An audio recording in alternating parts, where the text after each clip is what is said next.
आप राजस्थान में आरएस की तैयारी करने वाले एकदम डेडिकेटेड बंदे को दूसरे स्टेट्स के पीसीएस एग्ज़ाम्स जो हैं उनको देने की भी एडवाइस देने से मना करेंगे या एडवाइजेबल है वो अटेम्प्ट करना? सर सबसे पहले जैसा आपने कहा जो जुडिशरी के एग्जाम्स हैं, सर जुडिशरी के क्लासिफाइड है, मैं उससे कंपेयर नहीं कर रहा हूँ, बस एक रेफरेंस दे रहा था। लेकिन उसमें सर वो दूसरे स्टेट के इसलिए दे पाते हैं क्योंकि जुडिशरी वही दे पाएगा जिसने एलएलबी किया है, तो वो वाला सिलेबस सेम रहता है, तो वो पोर्शन सेम है।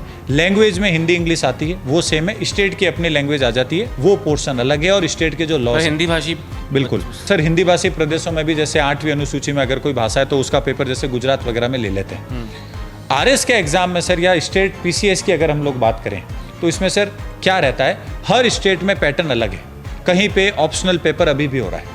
हाँ, पर जैसे यूपी में पिछले कुछ समय में दो साल पहले शायद ऑप्शनल हट गया। बिल्कुल, यूपी में 2 साल पहले GS 1 2 3 4 4 पेपर वहाँ पे सेम कर दिया, क्योंकि सर ये धीरे धीरे सारे एग्जाम्स यूपीएससी के पैटर्न की तरफ जा रहे हैं। यूपीएससी में अभी भी एक ऑप्शनल रहता है सर, वही उससे पहले वो GS 1 2 3 4 वो सारा सिस्टम तो एज इट इज, वो सारा एज इट इज है। लेकिन सर सो GS 1 2 3 4 जैसे अपन बोल रहे हैं जो कॉमन है, सब्जेक्ट सेम होंगे, ठीक है, पेपर में सिलेबस अलग अलग हो सकता है। वो 1 का 3 में 3 का 2 में हो सकता है। बिल्कुल, तो मेरा किसी एस्पायरेंट को जो यंग है और आरएस की तैयारी कर रहा है उसको ये एडवाइस रहेगा कि आप सिलेबस कंपेयर करें, और जिन जिन स्टेट्स का पीसीएस सिमिलर टू आरएस है, सबसे ज़्यादा जिनके सिलेबस में ओवरलैपिंग है, एक जैसे हैं, उन स्टेट के पीसीएस को बिल्कुल लिखें।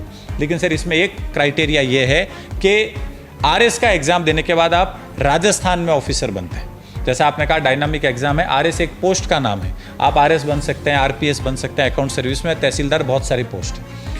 आप मेंटली प्रिपेयर्ड होने चाहिए किसी दूसरे स्टेट में जाके रहने के लिए, बिकॉज अगर आपने आरएस के साथ साथ यूपीपीसीएस का एग्जाम प्रिपेयर किया और आप कहीं पास हो गए तो फिर आपको ज़िंदगी भर यूपी में रहना पड़ेगा। सिर्फ यही एक क्राइटेरिया है, बाकी अगर सिलेबस सेम है तो आप बिल्कुल उसकी तैयारी करें।